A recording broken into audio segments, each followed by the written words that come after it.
the original executive order and what it does? Okay, well, as I think you know, February of 2014, the President signed an executive order that mandated that all federal contractors pay a minimum wage, the new higher minimum wage. And so that affected a lot of people, obviously, but I don't think it was his intention, actually, to affect these people that we're trying to protect here, and that's outfitters and guides and, you know, these people that are working as guides on federal lands. So that's where your bill that you were introducing comes in. Tell me what it's all about. Yeah, well, it recognizes, I mean, these are seasonal employees. You know, they're almost all college-age kids. They're kids who are looking for summer jobs, looking for those, you know, learn those skills that will help them, you know, get their first real step in a career. And a lot of these are small mom and pop operations as well. They're not big companies at all. The vast majority of these are really small businesses, usually family businesses. And we've been approached by so many of them who tell us, we just can't pay this. We'll be driven out of business. In fact, we have seen companies that already have been driven out of business by this. And we just want to protect them if we can. So how does the Outdoor Recreation Enhancement Act do that? Well, it does what some legislation previous to this did, and that it just carves out an exception for these small guides and tour operators. Similar to what happened with the other seasonal jobs that happen in the winter, and that is ski operators. When the Labor Relations Board wrote their regulations, they recognized that, you know, ski resorts have seasonal employees. Again, they're almost all young people, and it carved out an exception for them so that they didn't have to pay them this new minimum wage. And we're just asking for that same exception to be applied to these guides and other tour operators as well. And how did the hearing in the Oversight Committee go today?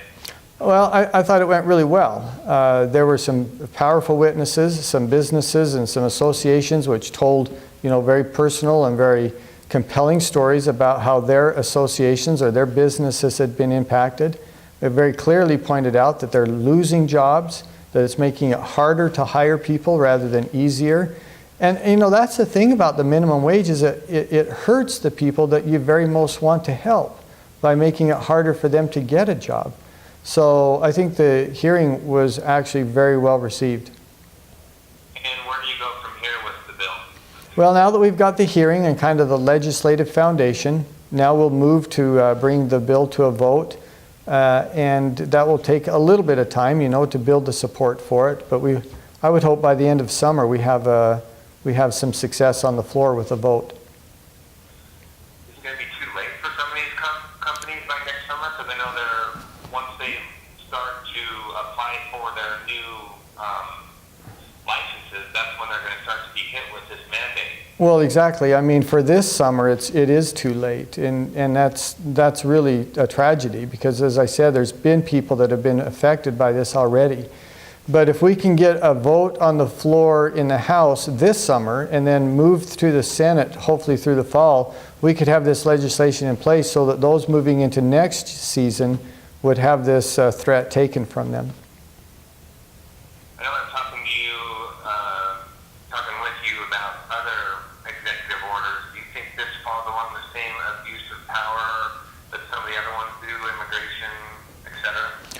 Well, it's certainly not on the same scale, and it's certainly not on the same degree of importance. I think it's a good example of the federal government just having, you know, too much power, and they reach too deep into everyday lives. I think more than that, though, this is a good example of just unintended consequence.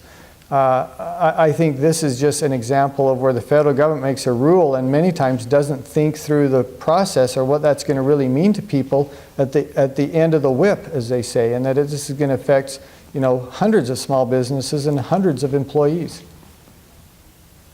Yeah, I think that's exactly the point. We've got this notion that's become a popular phrase all of a sudden that you have to pass it to find out what's in it, but shouldn't the president be looking at these unintended consequences before he signs an executive order into law?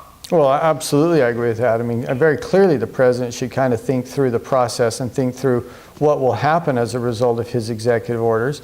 Now, in this case, I think he probably recognized that this was going to happen, but didn't care that much because he was so compelled to bring up the minimum wage for these federal contractors. So, you know, whether he realized it or not, it's hard for me to say. Whether the labor relations boards and others who have actually been implementing these rules, whether they felt they were unintended, I don't know. But regardless, we know that it's hurt a lot of businesses and a lot of people. Do you have any indication from the White House if they support this act? We have not heard from them. I would suppose that they don't. I mean, this president has been remiss to really take some ideas from Congress. He's rarely done that. If I could sit down with the president or anyone in his administration, I think we could present a really compelling argument of why this is hurting people. And we've had these exceptions before. Let's just allow this little niche here to have this exception as well, and the seasonal employees. But I don't know, Glenn. It'd be hard for me to say what he would think. All right. Is there anything else you think is important to the conversation that I didn't ask you about? No, I think we're good. Yeah. I appreciate your time. And then, Allison, can you still send over that video from the hearing? I will. And did you get that contact information for that other business? Yeah, I'm going to talk to him right now. Okay, perfect.